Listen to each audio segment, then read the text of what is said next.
देख पा रहे हो? Yes sir. हम्म, चलो कल का जो मीटिंग है हम लोग इसका जो हम रिकॉर्डिंग किए थे उसमें क्या है ना, उस ऑडियो उसका नहीं आ पाया था। ठीक है, तो थोड़ा सा इसको हम फिर से रिकैप कर दे रहे हैं। बेसिकली वॉल्यूमेट्रिक एफिशिएंसी के बारे में हम लोग कल देखे थे।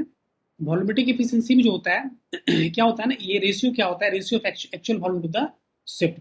एक्चुअल वॉल्यूम यहाँ पे जो है, एक्चुअल वॉल्यूम यहाँ पे जो है दिस इज वी ए, और शिफ्ट वॉल्यूम जो है ये वी एस है। इस डायग्राम में जो हम लोग देखें तो एक्चुअल वॉल्यूम क्या है ना, ये this is v one minus v four. ठीक है, तो actual volume by shift volume, तो शिफ्ट वॉल्यूम क्या हो गया, दिस वन है ना, ये जो है ना, this one from here to hair.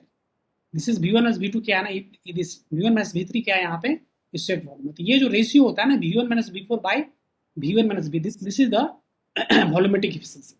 अब वॉल्यूमेट्रिक एफिशिएंसी को यदि हम लोग देखें तो इसको स्वेप्ट वॉल्यूम के टर्म में यदि हम लोग वी ए को लिखना चाहें तो क्या लिखेंगे, v s this distance minus this one, v four minus v three. मतलब ये जो एक्चुअल वॉल्यूम को जो है हम लोग swept volume v s minus v four minus v three लिख सकते हैं।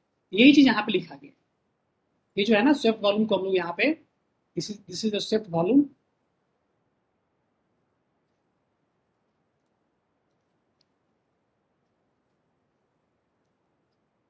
तो यहाँ पे जो है तो स्वेप्ट वॉल्यूम को यहाँ पे लिखा गया है, this is equal to v s minus v four minus v three. अब इसको यहाँ पे हम लोग ये इसमें हम लोग मिसपुट करेंगे इस इक्वेशन में, तो क्या होगा, जो यहाँ वी एस जो है वी एस कैंसिल हो जाएगा। और यदि इस इक्वेशन में से हम वी थ्री को यहाँ पे कॉमन लेंगे तो क्या हो जाएगा, ये वी थ्री बाहर आ जाएगा, तो क्या होगा, one minus v three by v s into v four by v three minus one. ये हमारे पास इक्वेशन आ गया। अब इस इक्वेशन में क्या कर रहे हैं हम लोग, v four by v three को रिप्लेस कर रहे हैं, v four by v three replace करके क्या कर रहे हैं हम लोग यहाँ पे प्रेशर के टर्म में लिख रहे हैं। तो चूंकि अब यहाँ पे हम लोग देख रहे हैं कि थ्री टू फोर क्या है, ये जो है प्रोसेस जो है, ये थ्री टू फोर जो प्रोसेस है ये क्या है, ये आइसोट्रॉपिक, ये जो है पॉलीट्रॉपिक एक्सपेंशन प्रोसेस है। इस इक्वेशन में हम लोग, हमारे पास इक्वेशन क्या है, p v raise to n constant है। इस इक्वेशन में हम लोग क्या करेंगे, यहाँ पे जो है इस ये जो पी वी रिलेशनशिप है, इस इक्वेशन को हम लोग यहाँ पे यूज करेंगे। इस इक्वेशन को यूज करके हम लोग वी फोर और वी थ्री का वैल्यू निकाल लेंगे, जिससे equal to p two by P one power one by n. बस इक्वेशन को क्या करना है, इस वी फोर और वी थ्री को रिप्लेस कर देना है, और यहाँ पे जो है this is equal to p two by P one into one by n. अब बीसी बाई बीएस क्या है, ये हमारा क्लियरेंस रेशियो है ना, this is my clearance ratio. इस तरीके से वॉल्यूमेट्रिक एफिशिएंसी को जो है हम लोग लिख सकते हैं one minus C into P two by P one. ये क्या हो गया, pressure ratio, this is RP, pressure ratio power one by n minus n minus one जो है ना, माइनस इधर है, ये पावर में नहीं है ना, माइनस वन। इस तरीके से इसको यदि थोड़ा ब्रैकेट को यदि हम लोग यहाँ पे यदि हटा लें तो वॉल्यूमेट्रिक एफिशिएंसी क्या होगा, one plus C, minus minus क्या होगा, ये माइनस माइनस प्लस होगा, तो one plus C into P two by P one power one by. इस तरीके से हम वॉल्यूमेट्रिक एफिशिएंसी को, हमारे पास जो इक्वेशन आ गया, this one plus C minus C into P two by P one power one by, ये हमारा वॉल्यूमेट्रिक एफिशिएंसी। अब इसमें हम लोग ये देखना चाह रहे हैं कि वॉल्यूमेट्रिक एफिशिएंसी जो है किस कंडीशन में प्रेशर रेशियो, इस प्रेशर को बढ़ाने घटाने से हम लोग इसमें वॉल्यूमेट्रिक एफिशिएंसी में क्या फर्क पड़ता है। तो हम लोग डायरेक्टली यदि हम लोग यहाँ पे ये देखें कि वॉल्यूमेट्रिक एफिशिएंसी यदि प्रेशर रेशियो में यदि पी वन को फिक्स रखते हुए यदि पी टू को बढ़ाएंगे तो क्या होगा, यदि यहाँ पे यदि प्रेशर को पी वन को फिक्स रखते हुए यदि पी टू को बढ़ाएंगे तो क्या होगा, यहाँ प्रेशर रेशियो बढ़ेगा। प्रेशर रेशियो बढ़ेगा तो क्या होगा, वॉल्यूमेट्रिक एफिशिएंसी क्या होगा, ये डिक्रीज करेगा। तो कहने का मतलब ये हो गया, यदि पी वन को फिक्स रखते हुए P1 को फिक्स रखते हुए यदि P2 को यदि हम लोग यहाँ पे इंक्रीज कर रहे हैं तो क्या हो रहा है, यहाँ पे वॉल्यूमेट्रिक एफिशिएंसी क्या हो रहा है, यहाँ पे डिक्रीज हो रहा है। तो कहने का मतलब ये हो गया कि प्रेशर रेशियो को तो बढ़ाएं, तो इसका मतलब ये हो गया P1 को फिक्स रखते हुए P2 को बढ़ाने का मतलब क्या हो गया कि pressure, if you increase the pressure ratio volumetric efficiency decreases. अब फिर से यदि प्रेशर रेशियो को बढ़ाने का एक तरीका और है कि यदि P2 को हम लोग कांस्टेंट रख के यदि हम लोग यहाँ पे इस P1 को घटाएं, तो यदि हमारे पास प्रेशर रेशियो आरपी यदि P two by P one है, तो यहाँ पर हम लोग देख सकते हैं कि यदि पहला के पी वन को फिक्स रखे और पी टू को बढ़ाए तो इससे क्या होगा, आरपी बढ़ेगा। या ये काम कर सकते हैं कि पी टू को फिक्स रखते हुए पी वन को हटाना शुरू कर दें, तो इस कंडीशन में क्या होगा, इस कंडीशन में भी आरपी इंक्रीज करेगा। तो कहने का मतलब ये हो गया कि अब सेकंड केस में क्या कर रहे हैं, पी टू को फिक्स रख रहे हैं और पी वन को डिक्रीज कर रहे हैं। जैसे पी वन को डिक्रीज करेंगे तो क्या होगा, वन सेकेंड प्रेशर रेशियो क्या होगा, ये इंक्रीज होगा, और प्रेशर रेशियो इंक्रीज होगा तो फिर से वॉल्यूमेट्रिक एफिशिएंसी डिक्रीज करेगा। तो कहने का मतलब ये है कि अल्टीमेट हम ये देखना चाह रहे हैं कि प्रेशर रेशियो के बढ़ने से, प्रेशर रेशियो को कभी भी हम बढ़ाएंगे तो वॉल्यूमेट्रिक एफिशिएंसी क्या होगा, डिक्रीज करेगा। प्रेशर रेशियो बढ़ाने का दो तरीका है, या तो हम P1 को फिक्स रखें और P2 को बढ़ा लें, या P2 को फिक्स रखें तो यहाँ P1 को डिक्रीज कर लें। इस तरीके से हमारे पास कंक्लूजन ये है कि वॉल्यूमेट्रिक एफिशिएंसी के बढ़ाने से प्रेशर रेशियो क्या, ये प्रेशर रेशियो को बढ़ाने से, इंक्रीज करने से वॉल्यूमेट्रिक एफिशिएंसी क्या होगा, डिक्रीज करेगा।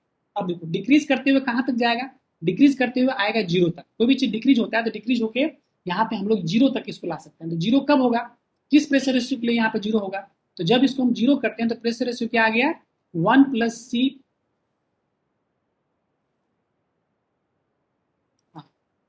तो अब यहाँ पे प्रेशर रेशियो को यहाँ पे हम लोग यहाँ पे जो है मतलब आखिर जीरो, ठीक है। प्रेशर रेशियो हम ये करेंगे कि प्रेशर रेशियो को बढ़ाने से वॉल्यूमेट्रिक एफिशिएंसी क्या डिक्रीज कर रहा है, तो डिक्रीज करते कहाँ तक जाएगा, ये जीरो तक आएगा।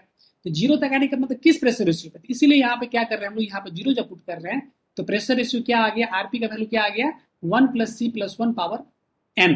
तो कहने का मतलब इस वैल्यू के लिए क्या हो जाएगा, प्रेशर रेशियो क्या हो जाएगा, प्रेशर रेशियो क्या हो जाएगा, मतलब इस प्रेशर रेशियो के लिए मींस वॉल्यूमेट्रिक एफिशिएंसी क्या हो जाएगा, जीरो हो जाएगा। सुन पा रहे हो? Yes sir. यस। तो यहाँ पे यही कंक्लूजन को हम लोग यहाँ पे डिफाइन किए कि वॉल्यूमेट्रिक एफिशिएंसी जो है किस तरह से प्रेशर रेशियो को बढ़ाने से हमारा वॉल्यूमेट्रिक एफिशिएंसी डिक्रीज कर रहा है, और डिक्रीज होते होते वो जीरो पर कब आएगा, जब ये pressure ratio 1+C power n हो जाएगा। ठीक है। अब यहाँ पे हम लोग देख रहे हैं कि जस्ट सेम चीज को लिख रहे हैं विद इंक्रीज। अब एक ये तो हो गया हमारा प्रेशर रेशियो पे। अब यदि हम लोग यहाँ पे एक टर्म और है, यहाँ पे क्या है, क्लियरेंस रेशियो भी है। तो ऑब्वियस है कि यहाँ क्लियरेंस रेशियो का वैल्यू बढ़ाएंगे तो क्या होगा, वॉल्यूमेट्रिक एफिशिएंसी क्या होगा, डिक्रीज करेगा। यदि क्लियरेंस रेशियो का वैल्यू डिक्रीज करेंगे तो क्या होगा, वॉल्यूमेट्रिक एफिशिएंसी क्या होगा, इंक्रीज करेगा। क्योंकि यहाँ पे C क्या मल्टीप्लाई में और यहाँ पे माइनस है। इस तरीके से हम लोग देखते हैं कि वॉल्यूमेट्रिक एफिशिएंसी को का जो फॉर्मूला में बेसिकली वॉल्यूमेट्रिक एफिशिएंसी किसके फंक्शन में है, क्लियरेंस रेशियो और प्रेशर, ये जो है ना क्लियरेंस रेशियो और प्रेशर रेशियो के टर्म में। तो हम लोग ये देखना, हम लोग ओवरऑल कंक्लूजन हमारा यही निकल के आया, यदि हम लोग क्लियरेंस रेशियो को बढ़ाते हैं तो वॉल्यूमेट्रिक एफिशिएंसी डिक्रीज करेगा, यदि क्लियरेंस रेशियो को डिक्रीज करेंगे तो वॉल्यूमेट्रिक एफिशिएंसी क्या होगा, वो इंक्रीज करेगा। या अब दूसरा कंक्लूजन ये कि प्रेशर रेशियो को बढ़ाएंगे तो उस कंडीशन में क्या वॉल्यूमेट्रिक एफिशिएंसी क्या होगा, डिक्रीज करेगा। प्रेशर रेशियो को घटाएंगे तो क्या होगा, उसका वॉल्यूमेट्रिक एफिशिएंसी क्या होगा,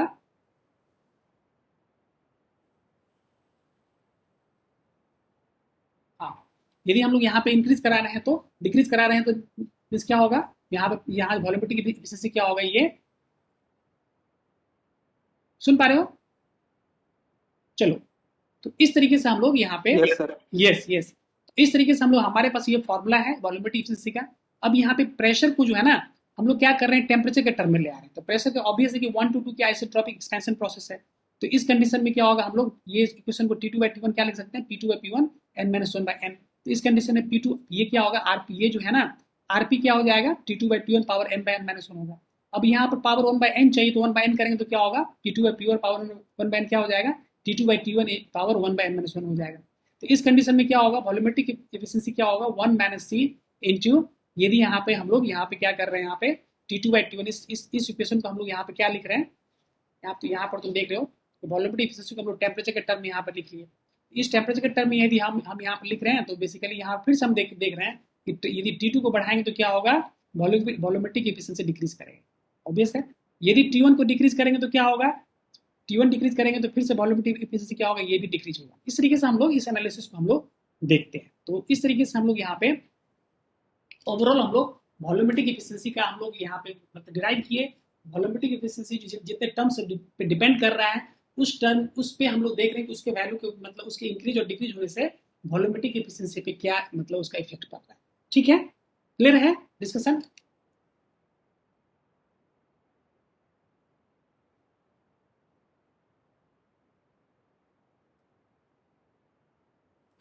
ओके,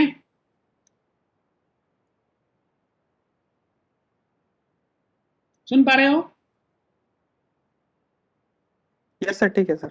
ओके, चलो अब हम लोग आते हैं मल्टी स्टेज कंप्रेशन पे आते हैं। मल्टी स्टेज कंप्रेशन में सबसे क्या होता है ना कि बेसिकली मल्टी स्टेज का मतलब ही हो गया, यहाँ पे क्या हो रहा है ना कि एक से ज्यादा कंप्रेसर यहाँ पे यूज किया। ठीक है, तो सबसे पहली बात कि मल्टी स्टेज कंप्रेसर में सबसे पहले हम लोग देख रहे हैं कि यहाँ पे दो कंप्रेसर है, एक कंप्रेसर C1 है, दूसरा कंप्रेसर C2 है। तो यहाँ पे हम लोग जो है सबसे पहले क्या हो रहा है, एयर क्या हो रहा है, पहला कंप्रेसर मारा, फर्स्ट कंप्रेसर मारा। और यहाँ पे कंप्रेस होके यहाँ पे क्या हो गया, ये आ गया। हाँ ठीक है। अब यहाँ सबसे पहले एयर क्या हुआ, फर्स्ट कंप्रेसर में आया, और कंप्रेस होने के बाद इसमें क्या हो गया, यहाँ पे कंप्रेस किया। तो जैसे कंप्रेस करेंगे तो क्या होगा, प्रेशर यहाँ पे इंक्रीज करेगा।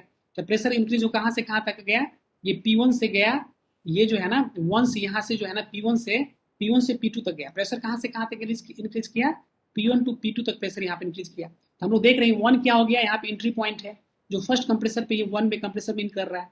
और ये क्या हो रहा है, यहाँ पे कंप्रेस होके अब ये क्या कहाँ पहुंच गया, ये 1 डैश पे पहुंचा, 1 डैश से पहुंचा। ठीक है, तो यहाँ पे कंप्रेस होके ये और यहाँ पे आ गया तुम्हारा 1 डैश। तो 1 डैश से प्रेशर क्या है, यहाँ पे प्रेशर यहाँ पर तुम्हारा P2 है। ठीक है, यहाँ पे लाइन ड्रॉ कर रहे हैं तो 1 डैश पे प्रेशर क्या हो गया, यहाँ पे क्या हो गया, यहाँ पे ये तुम्हारा चूंकि, और ये कंप्रेशन क्या है, पॉलीट्रॉपिक कंप्रेशन है, इसलिए यहाँ पर हम लोग PV/N ले रहे हैं। ठीक है, यदि आइसोथर्मल होगा तो क्या होता है, ये इस लाइन को फॉलो करता है। तो हम लोग देखेंगे कि यहाँ पर आइसोथर्मल का क्या, यहाँ पर क्या मीनिंग है। अभी जस्ट ये समझ लो कि हमारा कंप्रेशन क्या हो रहा है। जैसे कैसे हम लोग देखते थे हम लोग, तो तुम यहाँ पे देखते थे ना कि जो मतलब ये होता है ना,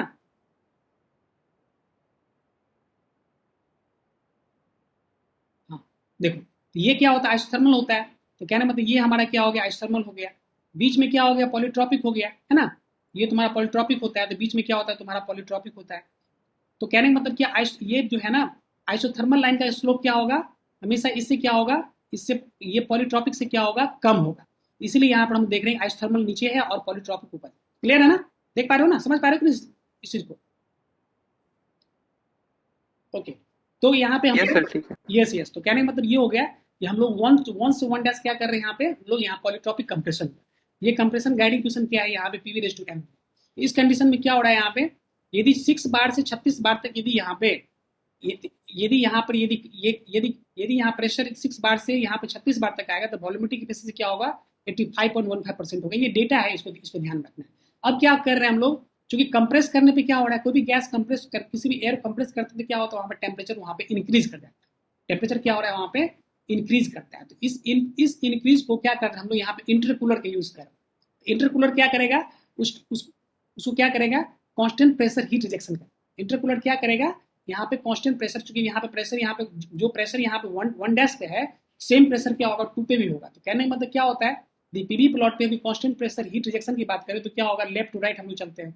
इसमें क्या हो रहा है, यहाँ पे हीट यहाँ से रिजेक्ट हो रहा है। ठीक है, तो कहने का मतलब 1 to 2 में क्या हो गया, 1 to 2 में क्या हो गया, यहाँ पे इसको कूलिंग कर रहे हैं।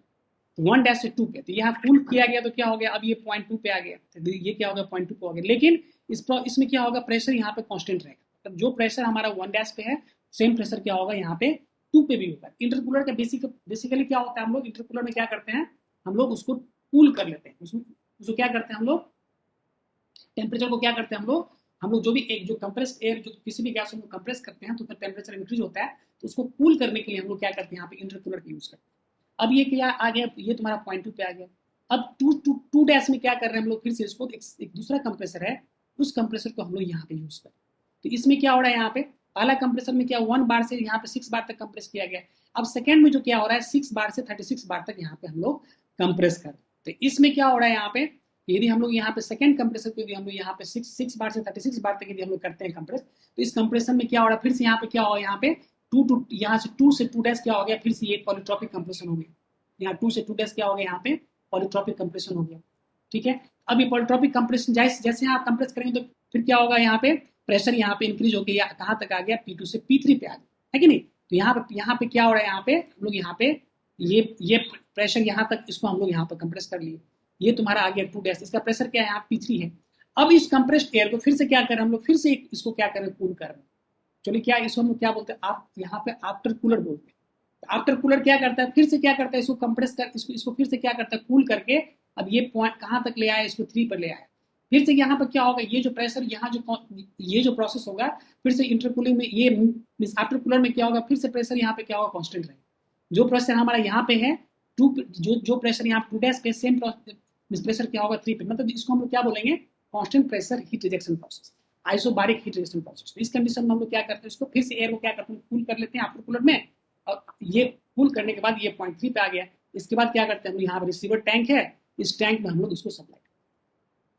बेसिकली इस मल्टी स्टेज कंप्रेशन का मतलब क्या हो गया कि यहाँ पर compression instead of compressing this air is compressed in one stage, this air is compressed in two stage. इस तरह से हम लोग उसको अलग अलग स्टेज में यहाँ पर 3 स्टेज भी कर सकते हैं, 4 स्टेज भी कर सकते हैं। तो मल्टी स्टेज मतलब क्या हो गया कि एक से ज्यादा स्टेज में हम लोग यहाँ पे कंप्रेशन कर रहे हैं। अब देखो यदि हम लोग डायरेक्ट यदि हम लोग 1 बार से 36 बार तक यदि कंप्रेस कर लें और पॉलीट्रॉपिक एक्सपेंशन यदि 1.3 रखेंगे तो उस कंडीशन में वॉल्यूमेट्रिक एफिशिएंसी क्या होगा ना 26.27% होता है। तुम इस इक्वेशन में तुम यदि पुट करते हो 1 प्लस सी, ये तो एक तुम्हारा क्लियरेंस रेशियो जो तुम्हारा फिक्स क्लियरेंस रेशियो के लिए यदि तुम यहाँ पे एन का वैल्यू तुम यहाँ पे 1.3 रखते हो और यदि तुम कोई एक कंप्रेशन यूज करते हो सिंगल स्टेज कंप्रेशन में एक बार से 36 बार तक तुम लेके जाते हो कंप्रेस करते हो तो वॉल्यूमेट्रिक एफिशिएंसी घट के 26.27% आ जाएगा। लेकिन यदि हम लोग यहाँ पे मल्टी स्टेज कंप्रेशन कर रहे हैं तो यहाँ वॉल्यूमेट्रिक एफिशिएंसी क्या हो रहा है यहाँ पे इंक्रीज कर रहा है। तो कहने का मतलब ये हो गया। तो इस कंडीशन में हम लोग देख पा रहे हैं कि P1 क्या हो गया यहाँ पे इनिशियल प्रेशर जो हम लोग एटमॉस्फेयर से ले रहे हैं वो क्या होता है यहाँ पे 1 बार होता है। तो सिंगल स्टेज में क्या होता है अप टू 5.6 बार तक हम लोग लेके जा रहे हैं। डबल स्टेज में क्या होता है 5.6 से बेसिकली मैक्सिमम 6 बार तक लेके जाते हैं। डबल स्टेज में क्या होता है 5.6 से लेके यहाँ पर 35 बार तक चलते हैं। और ट्रिपल यदि ट्रिपल स्टेज कंप्रेशन करेंगे तो 35 बार से 180 बार तक यहाँ पे हम लोग उसको प्रेशर को इंक्रीज करा सकते हैं। तो कहने का मतलब इस तरह से हम लोग यहाँ पर देखें तो कहने का मतलब यहाँ पे ये हो गया। यहाँ पे क्या हो गया यहाँ पे इस चीज जो है ना लिखा हुआ in single stage as pressure ratio is increased volumetric already हम लोग डिस्कशन कर चुके हैं कि क्या होता है ना कि सिंगल स्टेज में क्या होता है यदि प्रेशर रेशियो की हम लोग यहाँ पे इंक्रीज करेंगे तो वॉल्यूमेट्रिक एफिशिएंसी क्या होगा यहाँ पे डिक्रीज करेगा। तो therefore beyond certain pressure ratio multi staging becomes compulsory. इस कंडीशन में क्या होगा यदि हम कोई हायर प्रेशर तक यदि कंप्रेस करना है तो उसको instead of doing compression in single stage हम लोग क्या करते हैं यहाँ पे मल्टीपल स्टेज में हम लोग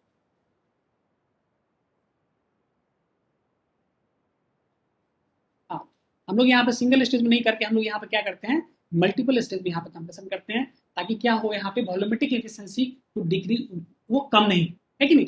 तो कहने मतलब क्या होगा इससे क्या होता है it also save the construction cost of material. क्योंकि बहुत बहुत बड़ा बनाएंगे उसमें क्या होता है कंस्ट्रक्शन कॉस्ट ज्यादा होता है उसका मेंटेनेंस भी ज्यादा करना पड़ता है। इसलिए क्या होता है उसको छोटे छोटे उसमें अलग अलग उसमें क्योंकि एक बड़ा सा बनेगा तो क्या होगा उसमें ज्यादा वियर एंड टियर होगा ज्यादा लीकेज का चांस होगा है कि नहीं। इस कंडीशन में यहाँ पर क्या करते हैं हम लोग यहाँ पे जो है ना छोटे छोटे पार्ट्स में उसको हम छोटे छोटे अलग अलग मल्टी स्टेज में कर लेते ताकि क्या होगा ना कोई प्रॉब्लम होगा तो कोई एक कंपोनेंट प्रॉब्लम ऐसे करके उसमें मेंटेनेंस कॉस्ट वहाँ पे कम हो जाता है। तो कहने का मतलब ये हो गया कि यहाँ पर दिया हुआ है intercooling is used in between the stage it decreases the work input required by compressor. कहने मतलब ये क्या होता है ना यदि हम लोग मल्टी स्टेज कंप्रेशन में भी कर रहे हैं तो उसमें क्या होगा वर्क इनपुट भी यहाँ पे कम लगता है। क्योंकि वर्क इनपुट का फॉर्मूला जो हमारे पास है उसमें हम लोग इस चीज को यदि हम लोग यहाँ पर देखेंगे तो चलो अब हम लोग आते हैं कि आखिर तो कहने के बाद यदि हम लोग मल्टी स्टेज कंप्रेशन करेंगे तो वहाँ पे क्या होगा उसका 2 बेनिफिट है। पहला क्या होगा पहला बेनिफिट क्या हो गया कि वॉल्यूमेट्रिक एफिशिएंसी वहाँ पे इंक्रीज होगा। वॉल्यूमेट्रिक एफिशिएंसी इंक्रीज होगा तो वहाँ पे कंप्रेसर वहाँ पे वर्क इनपुट भी वहाँ पे कम उसमें करना पड़ता है। अब हम लोग देखते हैं कि हम लोग जो वर्क इनपुट है आखिर वर्क चूंकि कंप्रेसर क्या है हमारा यहाँ पे वर्क इनपुट। Hello sir. हाँ बोलो सर ये जो आफ्टर कूलर है वो इंटर कूलर जैसा ही काम करता है ना। बिल्कुल बिल्कुल बिल्कुल बिल्कुल। एक्चुअली क्या होता है ना तो सर उसको हाँ यदि एक्चुअली क्या होता है ना कि हम लोग को जो कंप्रेस्ड एयर वो कहाँ स्टोर करना है डिलीवरी हमारा जो डिलीवरी जो टैंक होता है ना उस टैंक में हम लोग वहाँ पे स्टोर रखते हैं। ठीक है तो उस टैंक में जो स्टोर रखते हैं तो वहाँ पर टेम्परेचर वहाँ पर ज्यादा नहीं होना चाहिए क्योंकि उस डिलीवरी टैंक में यदि हाई टेम्परेचर यदि हम लोग एयर को रखेंगे तो ऑब्वियस क्या होगा उसमें क्या होता है ना कि वो अननेसेसरी जो है ना वो उसके सरफेस को क्या करेगा वो जो टैंक के सरफेस को वो हीट करेगा। समझ में आ रहा है कि नहीं।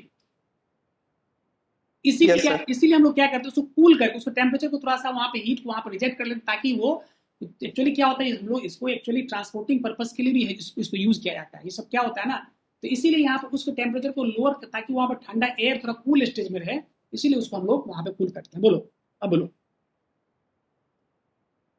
ठीक है सर। ठीक है चलो अब हम लोग आते हैं अब इंटरमीडिएट प्रेशर के बारे में करते हैं। अब चूंकि हमको पता है ऑलरेडी हम लोग डिस्कस कर चुके हैं बार बार हम लोग रिपीट करते हैं इस चीज को कि कंप्रेसर क्या होता है वर्क इनपुट डिवाइस होता है। अब यहाँ पर हम लोग देख रहे हैं कि यहाँ पर जो हमारे जो हमारा भी एक्सप्लेनेशन है इस एक्सप्लेनेशन में क्या कर रहे हैं हम लोग मल्टी स्टेज कंप्रेसर की बात कर रहे हैं। तो मल्टी स्टेज कंप्रेसर मतलब यहाँ पे इस एग्जाम्पल में हमारा 2 स्टेज हम लोग कंप्रेशन क्या कर रहे हैं 2 स्टेज में कर रहे हैं। पहला स्टेज में 1 बार से 6 बार पे ले गए और दूसरे स्टेज में क्या किया 6 बार से 36 बार तक ले गए। तो अब इस केस में जो नेट वर्क क्या होगा क्योंकि यहाँ पर 2 स्टेज की बात कर रहे हैं तो इस 2 कंप्रेसर लगा हुआ है तो इस कंडीशन में वर्क क्या होगा WCN plus WC1 plus WC2 हो जाएगा।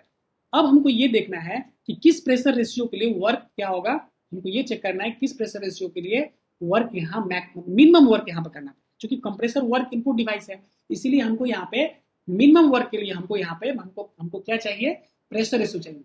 जस्ट इसका उल्टा क्या होगा टरबाइन में, तो वहाँ टरबाइन में क्या होता है वर्क आउटपुट डिवाइस है, वहाँ पे क्या चाहिए हमको मैक्सिमम वर्क चाहिए। जहाँ पर वर्क आउटपुट मिलता है वहाँ पर मैक्सिमम वर्क के लिए हम लोग कैलकुलेशन करते हैं, लेकिन जहाँ पे वर्क इनपुट डिवाइस होता है वहाँ पे क्या होता है कम, चूंकि वर्क करना है इसलिए वहाँ पे मिनिमम वर्क की बात हम लोग करते हैं।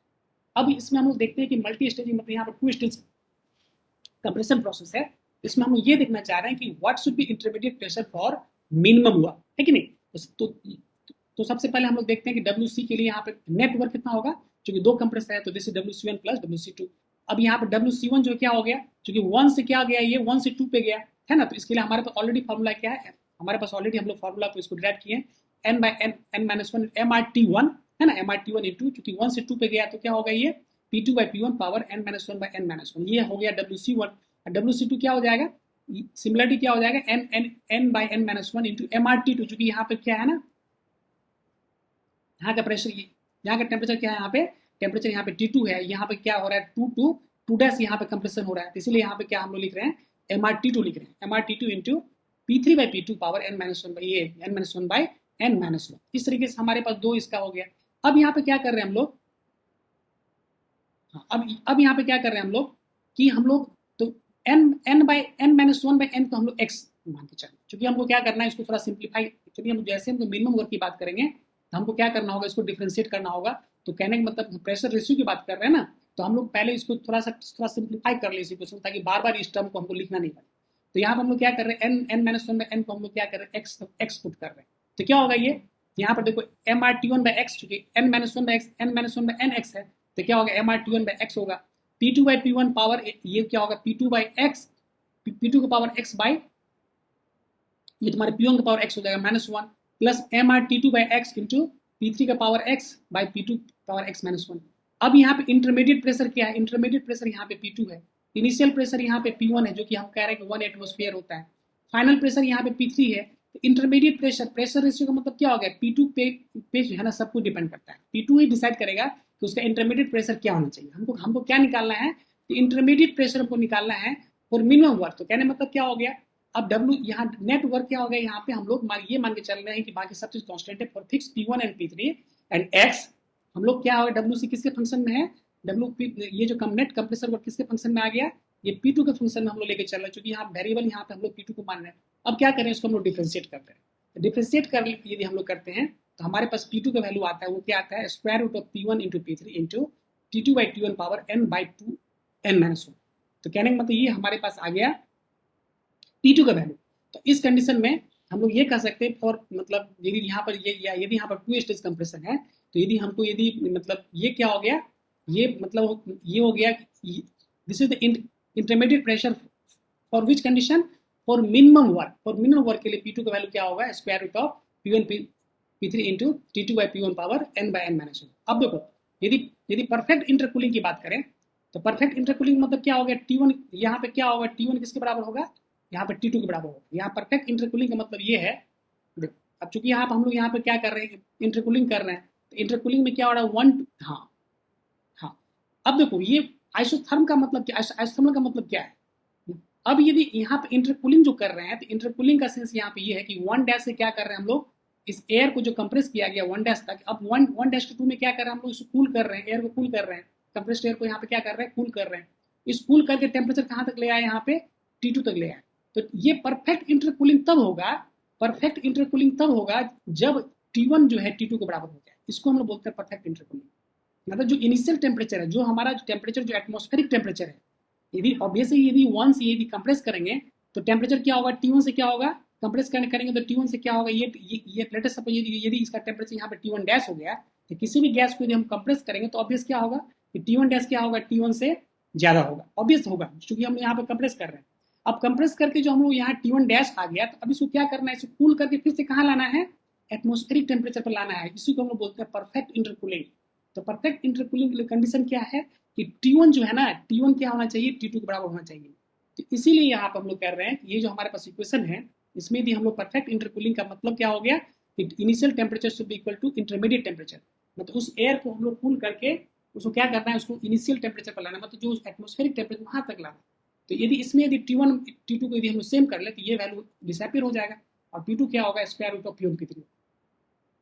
कहने का मतलब ये हो गया कि P2 by P1 equal to P3 by P2। तो ये क्या हो गया, P2 क्या हो गया, ज्योमेट्रिक, इसको हम लोग बोलते हैं, इसको क्या बोलते हैं, ज्योमेट्रिक प्रोग्रेशन। कहने का मतलब ये हो गया कि P1 P2 P3 किस में होगा, ये क्या होगा, जीपी में होगा। क्या होगा, जीपी में होगा, इसलिए इसमें इसको बोलते हैं ज्योमेट्रिक मीन बोलते हैं। तो क्या होता है, P2 इक्वल टू ये square root of P1 P3 होता है। तो इस तरीके से हम लोग यहाँ पर ये देख पा रहे हैं कि P2 का वैल्यू क्या होगा, square root of P1 P3, या तो ये कह सकते हैं P2 square equal to P1 P3 होगा।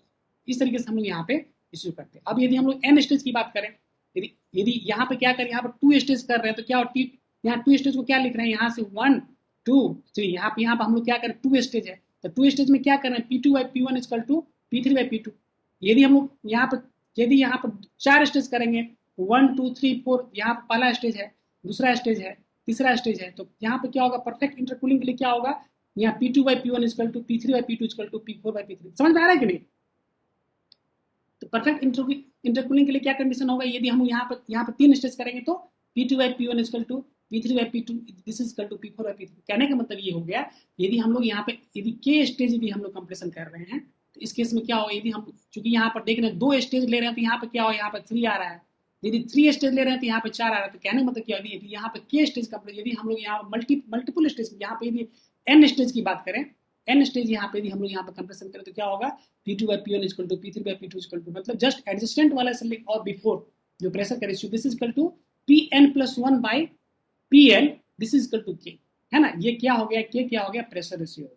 तो कहने का मतलब यहाँ पे यदि तुम n का वैल्यू तुम यहाँ पे यदि तुम 1 यहाँ पर तुम, ठीक है, समझ में आ रहा है, क्लियर है? Yes sir. Yes sir. इस केस में P2 क्या हो जाएगा, P2 क्या हो जाएगा, यहाँ पे KP1 हो जाएगा, P2 equal to KP1, P3 equal to KP2। अब P2 क्या है, P2 यहाँ पे KP1 है, तो यहाँ पे क्या लिखेंगे, इसको यदि यहाँ पुट कर देंगे तो K स्क्वायर P1 हो जाएगा।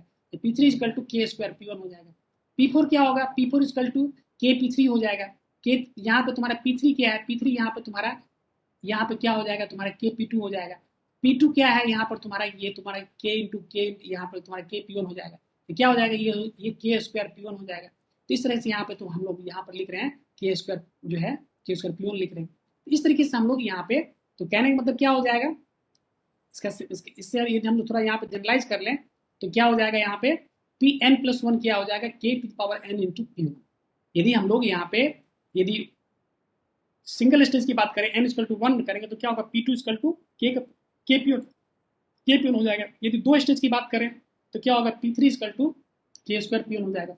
इस तरीके से हम लोग देख रहे हैं कि हम लोग यहाँ प्रेशर रेशियो के वैल्यू हम लोग यहाँ पे निकाल, ठीक है। तो कहने का मतलब हो गया PR not equal to PRS power n, जहाँ पे n क्या है, नंबर ऑफ स्टेज। तो ये इस तरीके से हम लोग यहाँ पे देख पा रहे हैं कि WC1 जो है हमारा क्या है, WC1 का वैल्यू यहाँ पे क्या है, n by n minus 1 into MRT1 into P2 by P1 power n minus 1 by n minus 1। और WC2 का वैल्यू क्या आ गया, n into n minus 1 MRT2 into P3 by P2 into n minus 1 by n। अब यहाँ पे यदि हम लोग ये देख लें कि चूंकि परफेक्ट इंटरकूलिंग के लिए क्या था, T1 क्या था, T2 के बराबर था। T1 क्या है यहाँ पे, T2 के लिए यहाँ पर ये क्या है, परफेक्ट इंटरकूलिंग का कंडीशन नहीं था ना, कि यहाँ पर इनिशियल टेम्परेचर क्या था, इंटरमीडिएट टेम्परेचर। तो क्या हो गया यहाँ पे T1 T2 क्या हो जाएगा, यहाँ पे बराबर हो गया, m तो यहाँ पे सेम ही है। और ये भी हम लोग कह रहे हैं कि प्रेशर से P2 by P1 equal to P3 by P2, कहने मतलब ये टर्म यहाँ पे सेम हो गया। P3 बाई P2 क्या हो जाएगा, ये this is equal to P2 by P1 और T2 इक्वल टू T1। तो कहने मतलब दोनों कंप्रेसर वर्क क्या होगा, दोनों कंप्रेसर में सेम वर्क। तो इस कंडीशन में क्या होगा, WC1 इक्वल टू WC2। कहने का मतलब ये हो गया कि परफेक्ट इंटरकूलिंग के कंडीशन में यहाँ पे एक इंटरेस्टिंग रिजल्ट और आ गया कि दोनों कंप्रेसर सेम वर्क करेगा। दोनों कंप्रेसर क्या होगा, सेम वर्क करेगा। This is the condition for perfect intercooling. इसीलिए यहाँ पर हम लोग लिख रहे हैं कि for perfect intercooling the minimum work input, the pressure is also each stage will be equal and each stage compressor requires equal amount of work. This is very important, है कि नहीं। हम लोग ये कह रहे हैं कि इस तरह से हम लोग ये देख पा रहे हैं कि दोनों स्टेज, दोनों यहाँ पर मल्टी स्टेज, यहाँ पर यदि हम लोग ट्रिपल स्टेज की बात करें, यदि ट्रिपल स्टेज की बात करें तो क्या होगा, तीनों कंप्रेसर क्या होगा, इक्वल वर्क करेगा। किस केस में, परफेक्ट इंटरकूलिंग कंडीशन में। तो इस तरीके से हम लोग यहाँ पे इस चीज को देखते हैं। क्लियर है? Yes sir. हाँ, अब देखो इस न्यूमेरिकल को देख लो यहाँ पे, find the minimum number of stages, पूछ रहा है कि फाइंड इसमें कितना स्टेज रिक्वायर्ड है, find the minimum of stage required when air enters at 1 bar and 27 degree. ये तुम्हारा नॉर्मल क्या होता है, तुम्हारा एटमॉस्फेरिक कंडीशन जो होता है वो प्रेशर क्या होता है 1 बार होता है, और टेम्परेचर क्या होता है 27 डिग्री सेंटीग्रेड। मतलब जो एटमॉस्फेरिक जो एयर जो होता है ना, ये स्टैंडर्ड एक टेम्परेचर माना गया है। तो कहने मतलब क्या होगा, जो कंप्रेसर में जो एयर इंटर कर रहा है वो क्या हो रहा है 1 बार और 27 डिग्री सेंटीग्रेड पे यहाँ पे इन कर रहा है, एंड डिलीवर्ड एट 380 बार। देखो 380 बार पे डिलीवर हो रहा है, समझ सकते हो कि यहाँ पे कितना हाई प्रेशर हो गया। ठीक है, the maximum discharge temperature is limited to 157 degree centigrade. Maximum discharge temperature तुम देख लो कितना है 157 डिग्री सेंटीग्रेड है, मतलब 380 बार तक कंप्रेस करने के लिए 157 डिग्री सेंटीग्रेड एयर का टेम्परेचर होता है। ठीक है, take the perfect intercooling in between the stage and put take n equal to 1.3। यहाँ पे n का वैल्यू क्या लेना है, यहाँ पे 1.3 लेना है। तो क्या सब दिया हुआ है, इनिशियल टेम्परेचर दिया हुआ है तुम्हारा 27 डिग्री सेंटीग्रेड, तो उसको हम केल्विन में कन्वर्ट कर लिए। इनिशियल प्रेशर क्या दिया हुआ तुम्हारा यहाँ पे 1 बार दिया हुआ है। P3 जो है तुम्हारा यहाँ जो ये क्या दिया हुआ है यहाँ पे 380 बार है ना। और यहाँ पे T3 क्या है, यहाँ पे 430 बार है। ठीक है, तो इस कंडीशन में यहाँ पे हम लोग क्या बात कर रहे हैं, यहाँ परफेक्ट इंटरकूलिंग की बात कर रहे हैं। तो यहाँ P2 क्या हो जाएगा, square root of this P1 P3 हो जाएगा। तो P2 कितना हो जाएगा, इसको यदि हम यहाँ पुट करेंगे तो क्या होगा 19.49 बार। ठीक है, 19.49 बार। तो इस कंडीशन में हम लोग यहाँ पे ये देख पा रहे हैं कि तो ठीक है, तो यहाँ पे जो है सुन पा रहे हो, यहाँ पे इनिशियल टेम्परेचर यहाँ पे क्या है, इनिशियल टेम्परेचर यहाँ पे क्या है, यहाँ पर तुम्हारा ये तुम्हारा 300 केल्विन है, और ये तुम्हारा जो है इस फाइनल टेम्परेचर तुम्हारा कितना है, तुम्हारा ये तुम्हारा हो गया हाँ, दिस इज इक्वल टू ये तुम्हारा 430 केल्विन है, जो कहा जा रहा है कि डिस्चार्ज टेम्परेचर, मतलब ये तुम्हारा जो मतलब डिस्चार्ज जो भी तुम्हारा एयर होगा उसका टेम्परेचर है। तो इस कंडीशन में हम लोग यहाँ पे सुन पा रहे हो, यस सर। हाँ, तो यहाँ पे हमारा जो है इंटरमीडिएट प्रेशर जो है, intermediate pressure this will come how much 19.49 बार। ठीक है, अब देखो यहाँ पे क्या है, Pn+1 क्या होता है, हमारे पास ये फॉर्मूला है, Pn+1 क्या होता है K⁴n into this is P1। तो यहाँ पे तुम्हारा ये क्या है, यहाँ पे ये this is how much, this is final pressure कितना है यहाँ पे, ये तुम्हारा 380 बार है। K का वैल्यू यहाँ पे जो है, अब यहाँ पे क्या करेंगे हम लोग, ये फॉर्मूला हमारे पास है कि this T1 dash by T1 is two K⁴n-1/1। इस कंडीशन में यहाँ पे हम लोग क्या करेंगे, यहाँ पे ये तुम्हारा K का वैल्यू आ गया, K का वैल्यू कितना आ गया 4.775 आ गया। ठीक है, अब K का वैल्यू यहाँ पे आ गया, तो अब हमारे पास फॉर्मूला क्या है, Pn+1 क्या है K⁴n इंटू P1 होता है। तो यहाँ पे हम लोग n का वैल्यू यहाँ पे जो है ये क्या आ गया, यहाँ पे 3.81, दैट मीन्स ये 4 आ गया। तो कहने का मतलब ये हो गया कि यहाँ पर जो है ये मतलब K का वैल्यू जो है फॉर ईच स्टेज K का वैल्यू क्या हो गया 4.775 हो गया, और इसमें नंबर ऑफ स्टेज कितना रिक्वायर्ड है, n क्या है यहाँ पे देख रहे हो ना, n is number of stage required. इस केस में n नंबर ऑफ जो n जो हो गया वो कितना हो गया, यहाँ पे 4 स्टेज में भी हम लोग यहाँ पर कंप्रेशन करें तो इस कंडीशन में जो है ये जो है ये मतलब जो हमारा आउटपुट जो हम यहाँ पर प्रेशर हमारा जो रिक्वायर्ड है इस कंडीशन की जो मतलब minimum number of stage required for यहाँ पे क्या हो रहा है, हम लोग परफेक्ट इंटरकूलिंग की बात कर रहे हैं। तो परफेक्ट इंटरकूलिंग कंडीशन में यहाँ पर जो है टोटल कितना नंबर ऑफ स्टेज रिक्वायर्ड हो गए, 4 स्टेज में भी हम लोग यहाँ पर करें तो ये कंडीशन क्या होगा, परफेक्ट इंटरकूलिंग को जस्टिफाई करें। तो इस तरीके से हम लोग इस न्यूमेरिकल को यहाँ पे हम लोग देखें। अब जो नेक्स्ट कंडीशन हमारा है, हम लोग फ्री एयर डिलीवरी की बात करेंगे, इसको हम लोग नेक्स्ट क्लास में हम लोग डील करेंगे। ठीक है, समझ पा रहे हो? Yes sir.